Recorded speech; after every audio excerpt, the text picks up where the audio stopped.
Welcome, welcome to a very special edition of SHL Tonight. We have a wonderful cast of characters who all are coming off a Challenge Cup championship.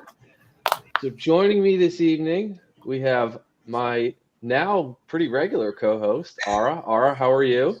Doing all right. How about you, Nike? And of course, we have our special guests, our two-time Challenge Cup winning champions, Cake 307 and Alaska.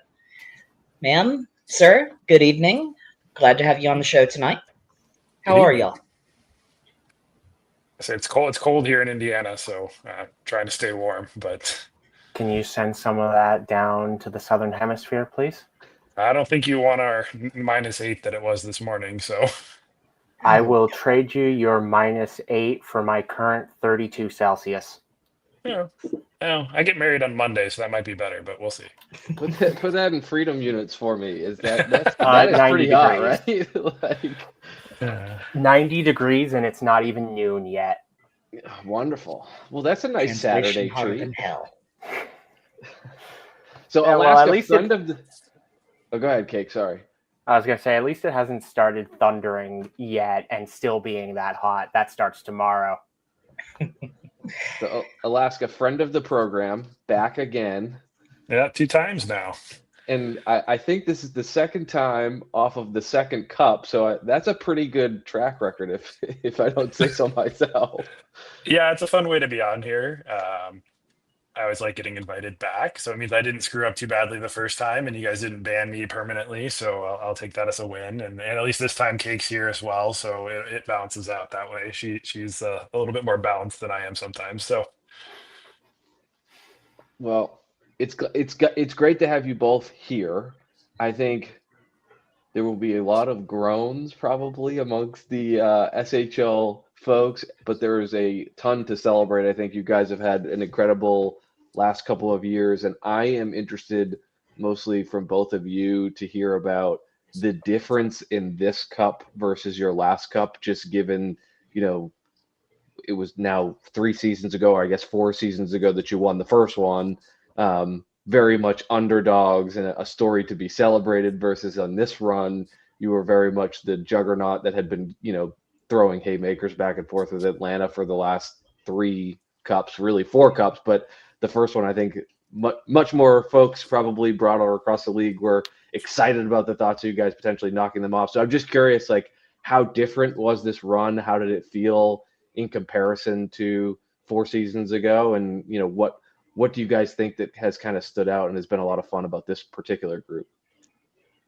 I mean, I've got to say, in a lot of ways, it was very different, right? You're right, Nike. This time we were coming in as the favorites who couldn't get it done the last 2 times. So that's a totally different kind of pressure and a totally different kind of situation to prepare for than the first time we were there, and we won, which was just a holy crap, we're in the finals. We're not quite entirely certain how this happened, but we're going to do our best. But in some ways, it was probably a lot more similar than you might think, because like the series with Seattle, especially, New Orleans too. New Orleans always gives us problems, but that series with Seattle, especially, was a drag down knockout fight to get to the finals. Every single game of that pretty much was a tight contest where a single thing going another way could have totally changed that entire series. And that kind of, in a way, that brought back a little bit of that feeling, especially because I think Seattle actually had a little better TPE than us overall. Like, it was very close, but we weren't number one in TPE like we were, say, last season. So there was a little bit more of that. We've had to fight to get here.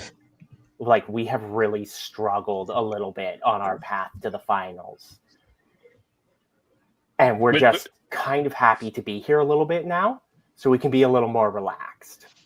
Which I realize some people are going to scoff at and go, you just set the wins record, the points record, all that kind of stuff. So struggle isn't exactly the word a lot of people would use to describe our season. But I think New Orleans and Seattle both showed that ability that they drug us into the deep end, and it was all right. How are you going to swim here? And it really was, like Cake said, an actual a dog fight. And uh, they're two teams that we've played a lot over the last 4 or 5 seasons, and so they know us, we know them. You know what you're going to get from both of those series, and I think, yeah, sure, the points might say you're the heavy favorite, but I don't think any of us went into either one of those series going, oh yeah, this is going to be a walkover kind of experience. So going into those series against Seattle and the finals against Atlanta, what would you all say were your biggest concerns or fears going up against those two, especially given how close things were with Seattle this go around? I mean, I can go first on this one if you want, Cake. Yeah, go ahead. Well, I think if you start with Seattle, I think every single series we've had with them has essentially been a 7-game series going back to the first cup run. They play us hard, they play us tight. They're a good team. Cake talked about the TPE differential. They're one of the teams that either has more than us or is 0.01 average TPE behind. So it's not like you can just sit there and go, all right, we're going to prove that we're better than you on every shift, no matter who we throw out there. And then Atlanta, it's 4 straight years of playing Atlanta in the finals. They beat us the last 2, and that's always going to be in the back of your head, like, oh God, here we go again, each time. And I would ping me cool before every series and throw the round 1, round 2, round 3, round 4 each time we go, and you just know it's going to be a good battle each time. That it's 2 good groups, and it's just going to be hard hockey. So Yeah, and I think Alaska covered a lot of it, but there are some specific things that you worry about with specific opponents, right? With Seattle, there is absolutely a little bit of a worry about that familiarity. At this point, they know what we want to do tactically and how we want to do it a lot of the time. And they've got builds. Their builds aren't exactly the same as ours, but they've got that same kind of team-oriented player building. Or at least that's what it looks like to us when we look at their players and their builds and their lines, and we try to figure out, okay, how do we win this matchup? A lot of the time it's like, well, Seattle is a lot like us. So it's having to be a version of yourself that may even have an advantage on you in some key ways, which Seattle often does. With Atlanta, yeah, it's a little more just Atlanta's tacticians, especially, and I'm pretty sure it's mostly Hot Dog doing it. But if somebody from Atlanta wants to correct me, I would be happy to be corrected on that. But they are very good. They know how to set up a system that works really well with their players. And then they also know really well how and when to start being flexible, both with that system, with their lines, anything that they're doing, which can make them very hard to play against, because especially in the playoffs where it's head to head and you don't have to worry about your other 3 matches in a day or whatever, there's a lot of trying to guess what the other team's going to do. And if you can do that right, you can win. But with a team like Atlanta, it's really, really hard to guess if or when they might want to make changes. So it really becomes a psychological battle. Cake, I'm interested to hear you say that you think that Seattle is similar to y'all, because I actually think a little bit the opposite. Like, I think that they are built around their defensive core and y'all are built around your offensive core. Not that the defense or offense on either team respectively is anything to sneeze at. Like, I just do think that Edmonton over the course of the last 3 seasons, really, and probably even going back to the 4th season, right, is a team built around scoring. and you have had the most prolific scorers in the FHM era pretty much consistently over the course of the last 2 or 3 seasons. For the Edmonton team. Where Seattle, I think vice versa, has had a surplus of 1,600 TV defenders. And if you look at even before the expansion draft, like they were going to have 6 defensemen that were all going to be 2K players. So I'm interested to hear you say that you think that you guys are built similarly, because as a GM in that conference that plays against you both, I think playing against you both is very different. So I'm interested, like, maybe to dig in a little bit more when it comes to the matchups when you're playing Seattle in the conference finals. Are you looking at matchups across the board? Are you trying to get certain forward groups against certain D pairs? Like, what does that look like for you guys as you're going through a 7-game series with those guys? Right. Okay. So first I'll clarify. Sorry, maybe I was a little unclear. When I said we're built similarly, I didn't necessarily mean like we build the whole teams the same way, because I do agree with you. I think Seattle absolutely is probably the premier defensive team in the SHL, and I think NOLA might be the second best like premier defensive team in the SHL. And I think that's why they give us so many problems, because you're right. We are very offensive oriented in a lot of ways. Not that we neglect the defense, but our defense is also part of our offense, kind of deal. What I meant was more, I think a lot of players have bought into the team philosophy in Seattle, and that's the same in Edmonton. And I think it seems like it's the same in Chicago too, and Atlanta, right? These very top teams, they build similarly in that they get their players to buy in with a solid vision of what they want to be. But yeah, so as for the like trying to match up, we look at the whole thing. We look at the whole thing. You know, there are definitely, you'll look at certain defensive pairs and say, I think this forward line might do better against this defensive pair than this other forward line. But you can't just match up against the defenders, right? Because all of those defenders, they have their forwards too. And most teams, very understandably, try to keep their defensive pairs and their forward threes mostly together as they're moving their lines around. And that makes sense, right? That plays into, often you have roles that work well together, you have chemistry, you have builds that might work really well together. So there's good reasons to do that. But what it means is that when you're trying to do those line matchups, you can't just look at forwards versus defenders. You've got to look at forwards versus forwards, defenders versus defenders. Because in the end, especially in the playoffs, when you're playing these top teams, it becomes whole team defense, whole team offense.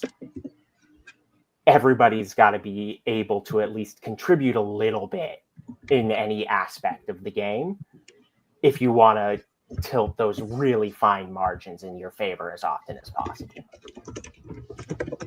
Yeah, I would agree with that. I think, especially when you get further and further into the playoffs, you're not talking about a third line that's 700 TPE. You're talking about a third line that's 1300 TPE, and you're going, all right, I think my 1350 guy is slightly better than their 1300 guy, and trying to find those matchups, and it's doing the best you can within that. And I think we've been very fortunate that we've got a great team and a great group of people looking at each one of those matchups each time we play. And it's not the same thought process each time we play. It's not the same necessarily philosophy each time. It's, all right, how do we put ourselves in the best position to succeed each year? It's not as straightforward as, well, this worked last time, so let's do that again, you know? I want to come back to the Atlanta series because you guys have had basically 30 games against them over the course of the last 4 seasons. But I want to stop. I want to pause on the tactical talk and talk about the team perspective and like how the locker room has been over the course of the last 3 seasons. Really, like you go back to winning the cup. I understand that first time was probably super euphoric. And then the last 2 times has been that disappointing. And how much has that pent up energy what was that experience like for the team as a whole in the locker room? What was the buzz like? What was the community feeling as you guys were finally finding that success with this group after kind of not finding it for those 2 seasons where you felt like you probably had the best team in the league? Yeah, I think, like you said, it's hard because you get so close. I mean, the first year was Game 7, the second year was Game 6, and I think this year is Game 6 again. So getting all the way there and then losing in 7 is tough. Getting there and then not even getting to 7 is tough, especially when you feel like you said you've got a great team and you're in a good spot each year to compete. It's like, okay, I know. I get it. Like I know 90% of the league would be thrilled. Like that's where you want to be, and I'm not going to disparage that. They're successful seasons. I'm not someone that believes that 23 teams fail each season. Like I'm not a believer in that. I'm an Oregon Ducks fan, so I can't be a believer in that for football or anything like that. So, but it's a successful season. But yeah, you didn't get to the finish line, and so to see it this year, it was. I've been very blessed with this career for my player. I mean, that was my 6th Challenge Cup win. So for seeing it for people that don't have any, it was that was cool. That was a great experience to see people get to celebrate that for the first time. It was the same. My last season in SFP, getting like Chris Valentine getting his first cup was that same. Like, yes, we got it for those guys that haven't been there, and that's the really exciting part for someone in my shoes that, like I said, has been very fortunate in that way. Yeah. Okay, really quick shout out to Mr. Elastic Bandit in the YouTube comments. I do see you. But I agree with Alaska a lot on this last time. And the 2 times before, for me particularly as the GM that went out and made these trades and brought these players in for various reasons. Being unable to get them the cups those 2 times, it was a little bit of a sore point. It hurt. Obviously, you tell yourself it was still a really good season. We did everything we could.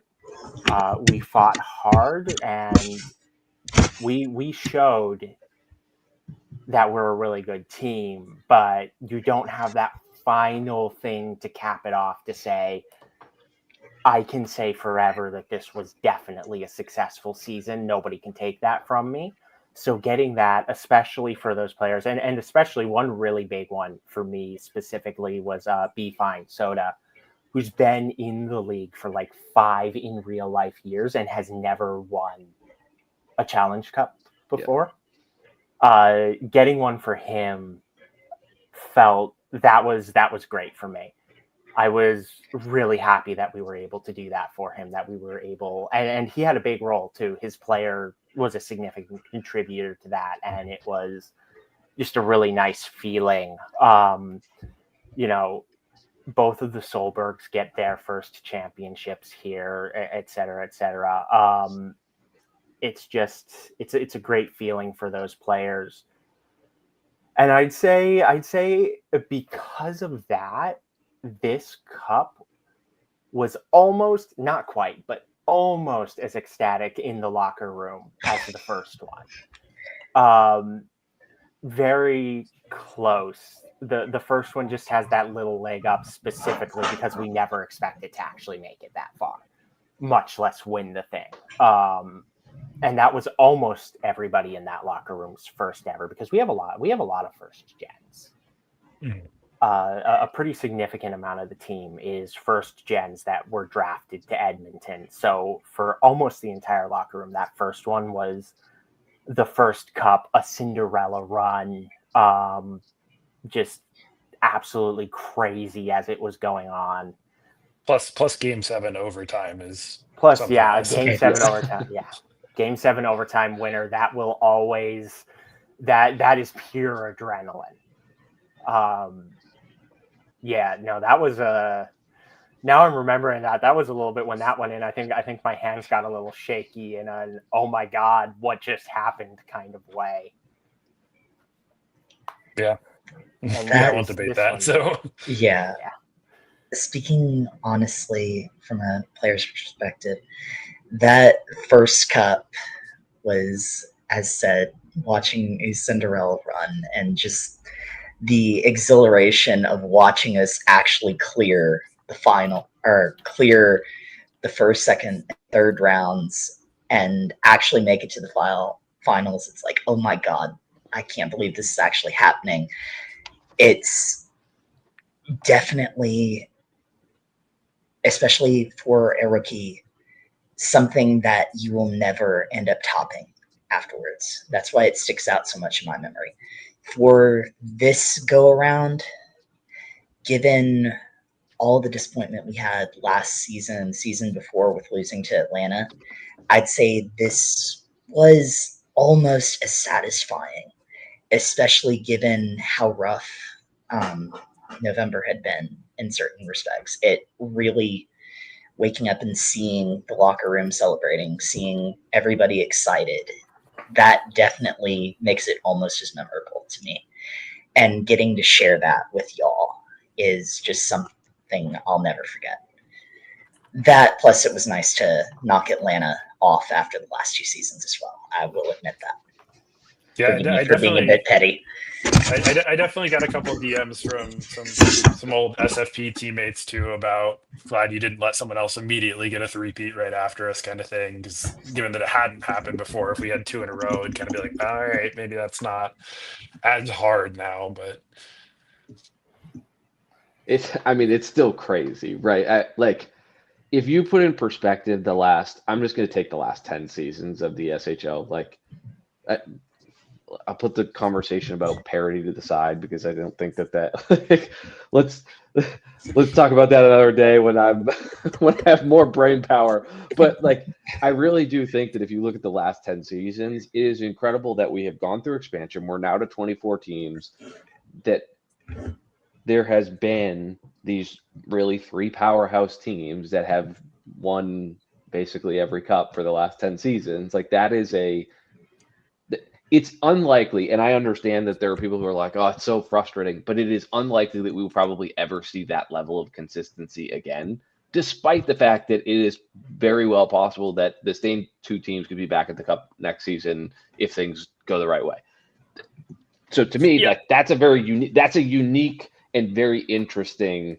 If you go back when there were 8 teams in the SHL, a different team basically won every other year. And then, we had some years in the middle where Hamilton obviously broke a few sim engines, and like there's all those different pushes and pulls. But like the last 10 seasons is really unique. And so I love that perspective, Alaska, where you're like, people are like, oh, not another SFP. But to some degree, like the last 10 seasons have been an SFP in Edmonton and Atlanta all together. yeah, I think we were talking about it in the locker room the other day, and I made the point. It's actually very similar. The SHL's 80s are very similar to the NHL's 80s. You have this massive boon in scoring. You have these long runs of dynasty teams doing it over and over and over again. And yeah, from the outside, I absolutely understand all the people like, this sucks. Like, what is the point? If you're not on one of those 4 teams, like, what are we doing here? And I totally get that. But it is the parallels are really interesting to me between the NHL's 80s and the SHL's 80s, that we are very much in the same spot that the NHL was 40 years ago in terms of scoring going through the roof, and it's the same teams. You're getting the Islanders and the Oilers, and then you had the Canadian. Like, you just had those runs, and it's really neat. Like the parallels. I know we're not a perfect representation of actual hockey or anything like that. I don't think anyone would ever claim that we are, but it is cool to see every once in a while where things do line up like that. It's been a neat thing to be a part of on the Edmonton side and going back to the SFP side.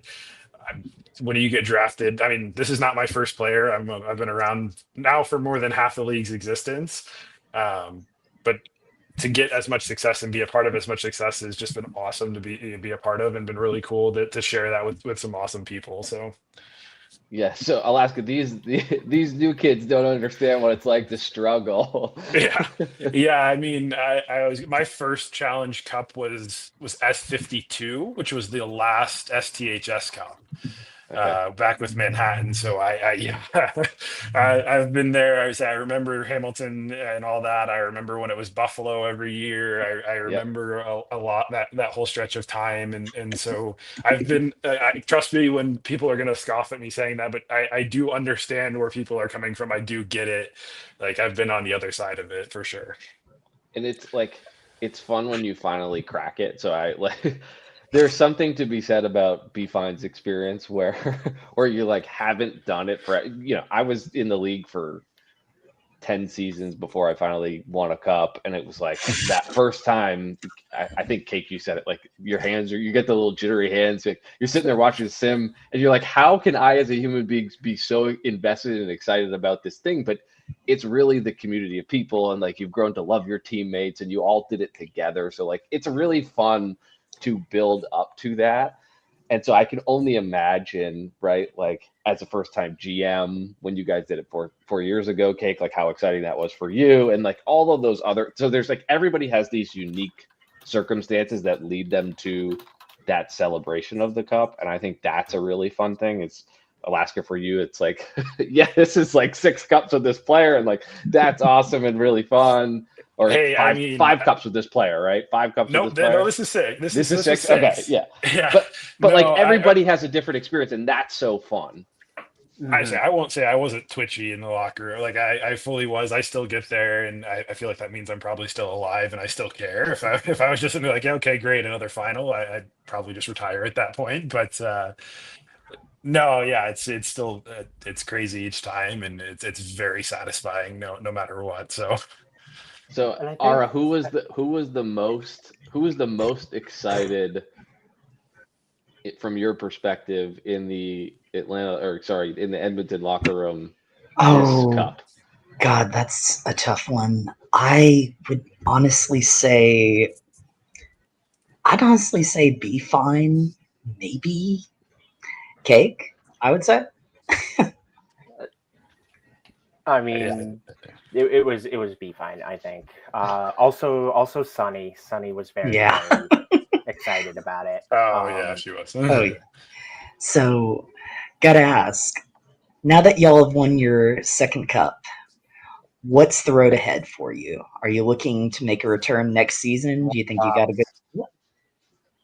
It's always more cups. It's as long as we have the core together, the goal is to win the cup. And I know a lot of the SHL is going to be like, no, please just blow up now.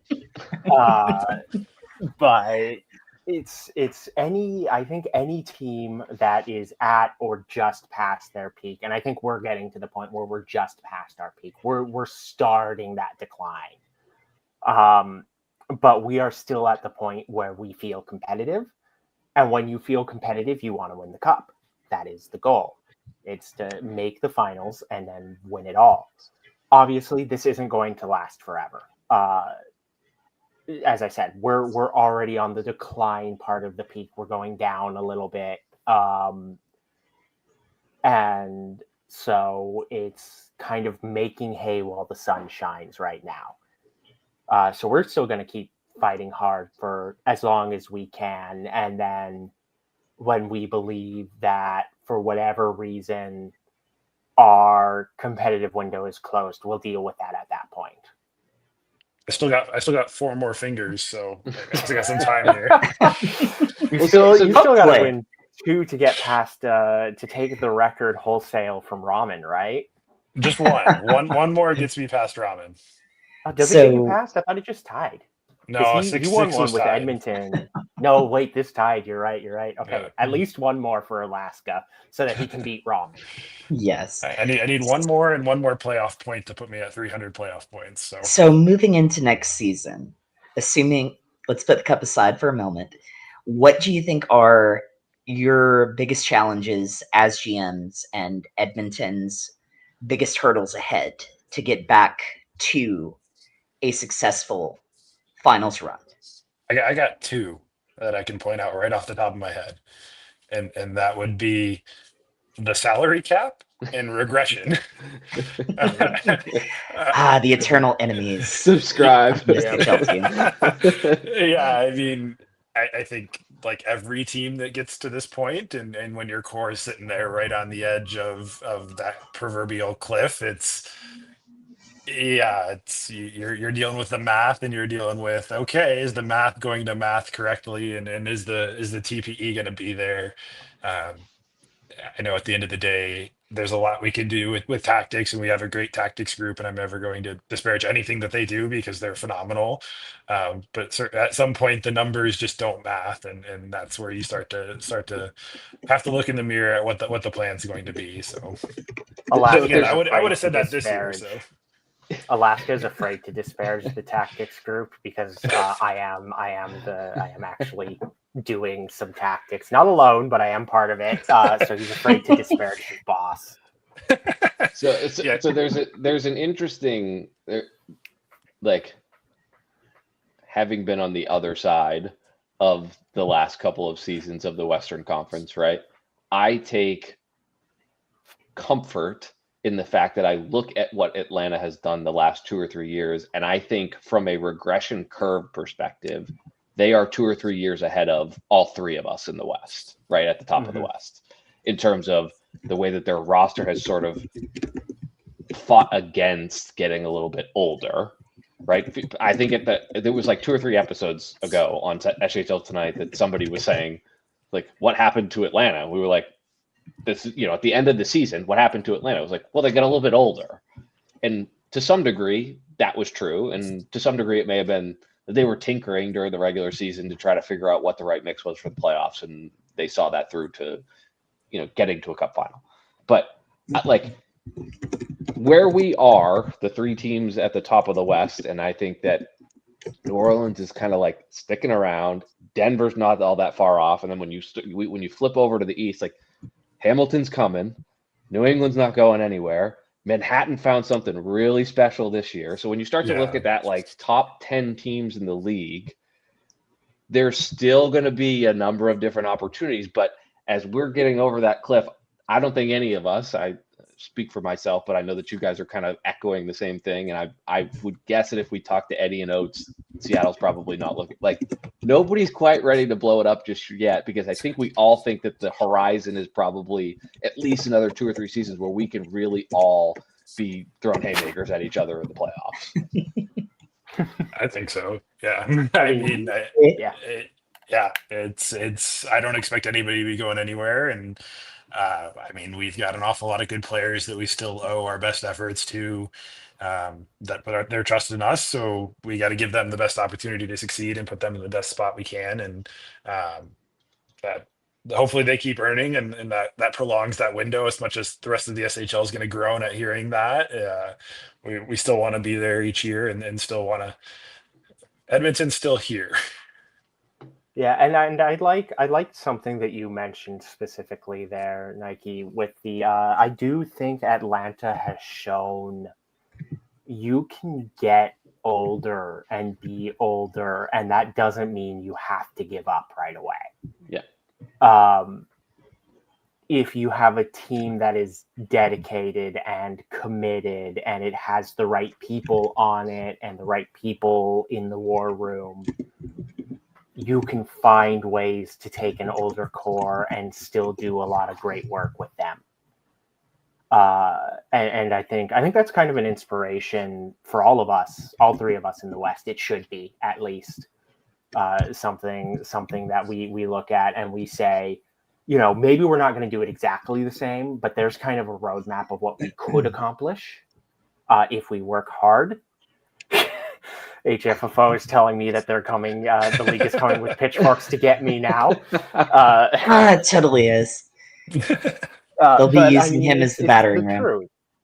And I think every GM in the league, and obviously every GM's got their own style. Everybody's going to run their teams a little bit different. But I think every GM in the league can look at a team like Atlanta, who, even with less TP, or they can go back and they can look at the 82 Edmonton team and they can say, listen, clearly these teams are doing something or did something.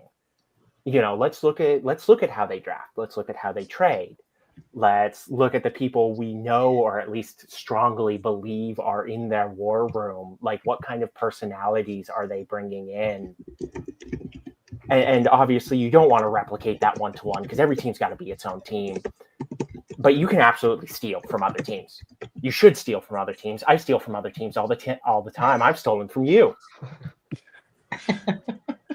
No, it's true though. I know a lot of people can look at it and go, "Oh, there's one thing or another that we can never do that." And sure, maybe there's a very specific scenario where yes, this exact group of coaching folks or war room folks, you're never going to be able to replicate that. But I mean, how many people that do we have that are first gen type players? I mean, there are people in every class. I mean, I go back to my initial draft class, which was S43, and I think we have 7 of the current SHL GMs and co-GMs are from that class still, that were all new creates at the time.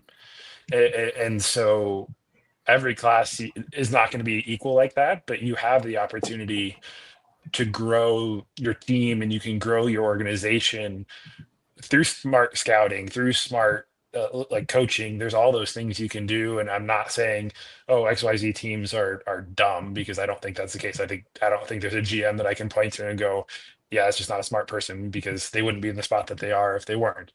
But there's a lot of opportunity that exists for teams that can be taken and can really be run with if you've got a group that you feel can do that, and you find those right pieces. And it's not as simple as looking at TPE numbers and going, yep, 1 2 3 4 5, I want those 5 guys, and that's all that's going to matter. But you can certainly do a good job and build out your group from within, and with that smart scouting and things like that. Have you guys missed drafting? No, it makes my Sunday nights awesome.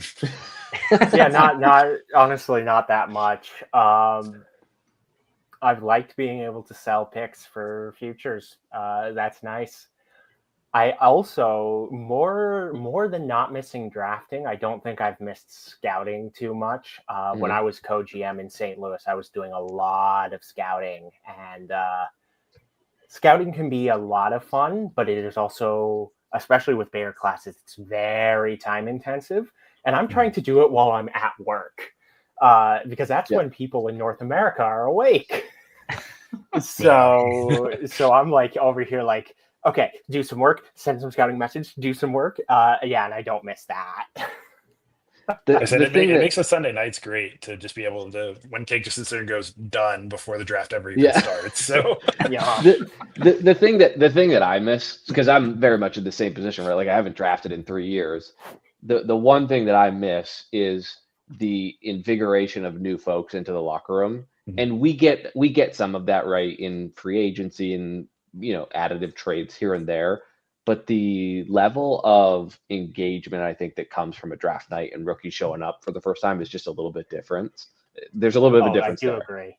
And that was I was leading the witness, but like, that was the reason I was asking that question, because I was curious if you guys are like starting to feel, because I am in Chicago feeling a little bit of that fatigue of like, I would love, because I love my team. Like, we have a great group of folks and it is a lot of fun, but I'd love to have like 3 or 4 more, even more exciting people to bring into the group. And like, when you start to get to the fact that, Alaska, you talked about managing the cap and the budget, like, there's only so many names that fit on that list when you have the teams that we have, versus if you could add 4 or 5 names to that, minors group, it just is more people in an environment. Like, it just brings, that's what the fun of the league is. Yeah, there's certainly something to that. It's great when you do add those people, and they are so hyped and excited to be a part of the organization, whether they're new creates or regens that you're adding to. That is one thing I do miss from back when I was Colorado's GM, or when I was helping in the war room back in Manhattan, or RSFP. Those were fun things that were like, hey, look at all these new folks. And then it just kind of, we don't do that now. It's like, hey, look, we just signed. We signed Lore, and it's like, I love Lore, and it's okay, but I've spent 10 seasons with Lore, so it's not exactly like that new face at that point. It's still someone that you love and are very happy to have there. But you're right, that enthusiasm from that new person that's like, oh, cool, I want to be on this team in 4 seasons, like that's definitely a different thing. So Yeah, and I think especially it's recreates it happens with too, but I especially think that's powerful with first gens being their first SHL team, right? Like they have a J team, but being their first major league team, if you want to call it that, there's so much excitement in those. And I remember it from being a first gen because I was a first gen a lot more recently than you, Alaska, or you, Nike. yeah, There's so much excitement with that being like, yes, somebody wanted me and this is my first team and I am stoked to be here and I'm going to bring all my questions and all my thoughts and I'm going to get to know all these brand new people because I've met the people on my J team, but there's a bunch of people, both old heads and other new heads that I'm meeting for the very first time who can help me really expand my horizons in the SHL. And there's a unique kind of energy to that, I think, that does make drafting new players extremely exciting. It's just that from the GM side, there's so much work that goes on there that most players never see. Yeah.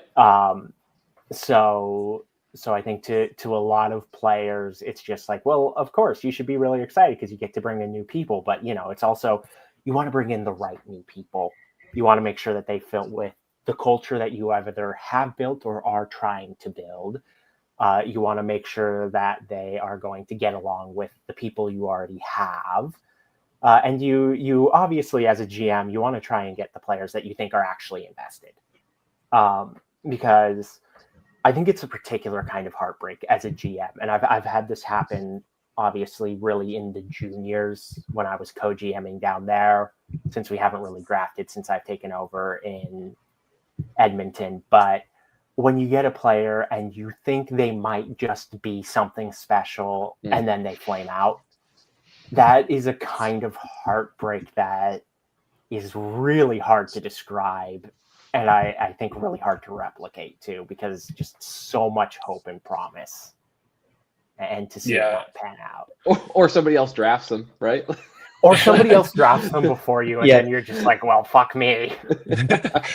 I say I can go back to that. My draft class, I don't, Nike, I don't know if you were around for that. Was King. King was went first overall in my draft class, and he had $800 million at draft time as a new create.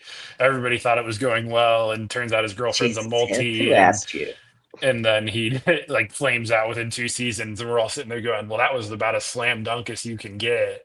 Yeah. And SFP just was on the wrong end of it at that time, and it's really interesting to watch that. You think everything's going well. You can do all the scouting in the world, and you can talk to everyone related to this person, and you can still get it wrong for things that are totally outside of your team's control. It has nothing to do with Edmonton. It has nothing to do with Chicago. It has nothing to do with SFP or Manhattan or whomever.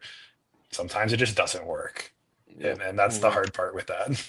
And there's always the wondering, right? Like, was it our locker room for that person? Was it just that person? Like, I'm sure that in the J, you guys have that conversation, right? Like, was it that they just don't understand the league and they gave up? Like, there's so many of those, like, what else could we have done questions. Sorry, Ara, I cut you off. Oh, you're fine. I was just going to say, I mean, in case where it doesn't work out, it could be any number of things. And I imagine y'all have dealt with that at some point, be it them just not clicking with the culture, be it them just having IRL responsibilities get in the way, or even just losing interest in the league. I guess this brings to mind a question.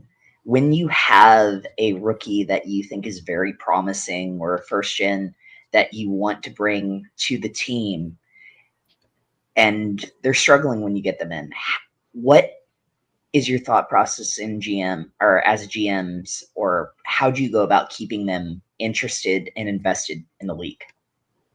You try to provide all the support you can. You try to be that pillar that they can lean on that will help lift them up and support them. And sometimes there's a limit to what you can do. Like if somebody's having in real life issues, there's just not a lot you can do about that as a GM. You offer to be a support as much as you can. You can't solve their problems for them, but hopefully you can at least make where they are a place where they want to be that's relaxing and unwinding for them. But sometimes real life takes priority. And I say this to players, I say this to my war room team, I say this to myself sometimes as a reminder. Real life is more important in the end. That is the key. SHL is great. It's fun. It's probably my number one hobby at this point, but it is a hobby. In real life, issues need to be the focus sometimes. So when that happens, you offer your support and your understanding. And then if you need to move on from a player or they need to move on from the league, that happens. Yeah, I think that's right. It's you provide as much as you can. You provide the support where you can. You provide all the information, but at the end of the day, your rookies or even your recreates, depending on who they are, they have to take that.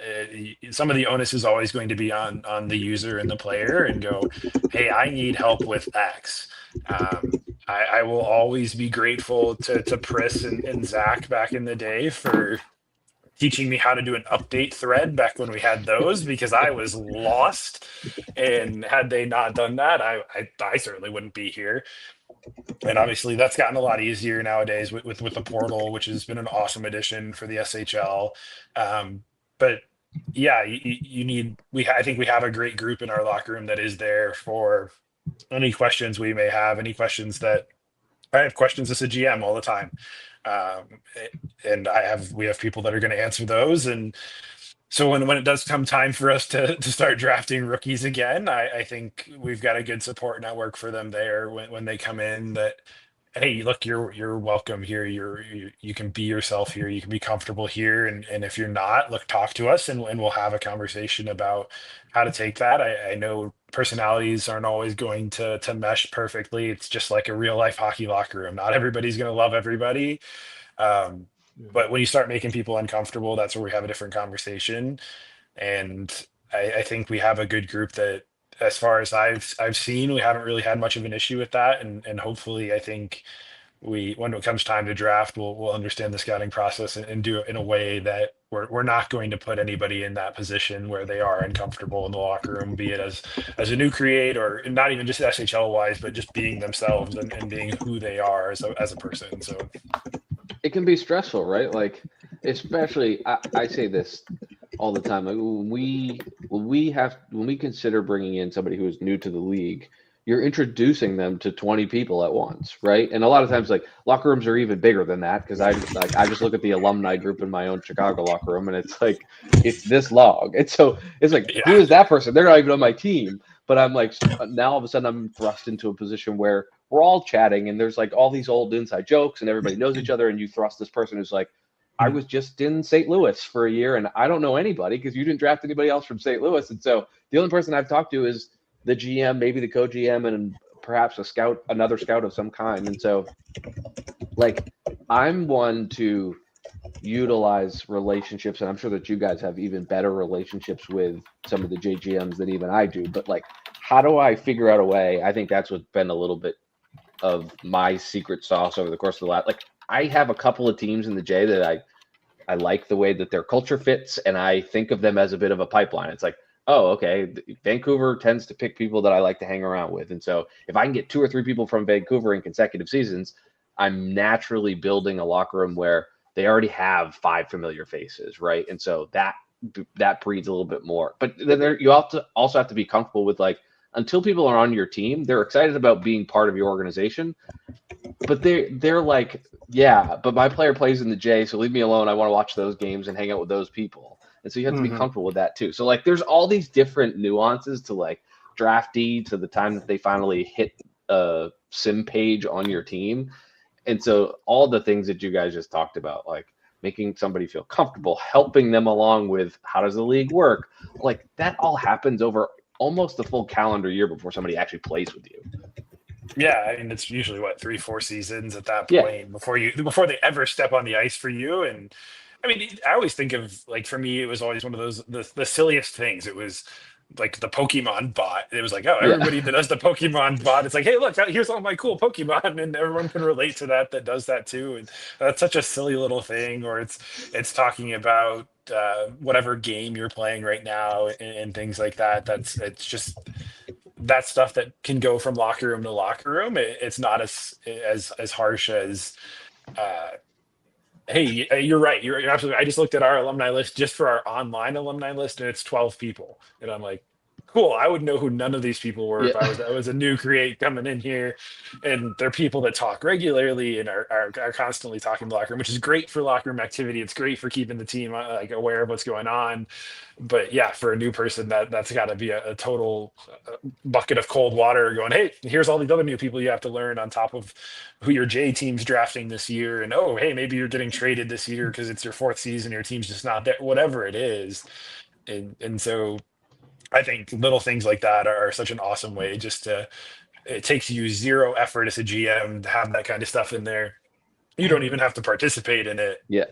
but that's going to be something for if that makes one person feel like they could be, oh, hey, there's something we can talk about, then I'm okay with that. So Yep, music leagues are another big one for those.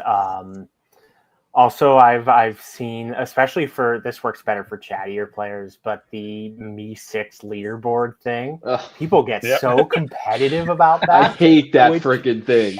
Oh my god. God, It's- that is annoying. It's a little bit of a cheat code as a GM, just a little bit, because you get your players a little bit competitive about that, and then they want to yap in your locker room.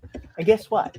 When they start yapping, it's easier for them to get to learn things about the other people who are in there, and then they feel at home. And then that takes care of half of the needing to support them on its own, because with those alumni or the other players there, they help support each other. Right. And I guess that's my theory of a great locker room. Is a great locker room is not one person, the GM, lifting everybody else up. It's one person, the GM, giving everybody the tools to lift each other up. All right, so we're coming up on almost an hour, and nobody gets paid after an hour, so just like I have to pick up pizza in 29 minutes, so that works for me. all right, so last like 5 minutes, what did we not talk about that you guys want to talk about?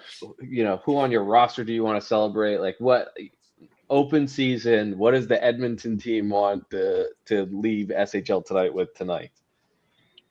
Doors open, gentlemen. Or I'll say I understand the league's frustration with the same finals 4 times in a row.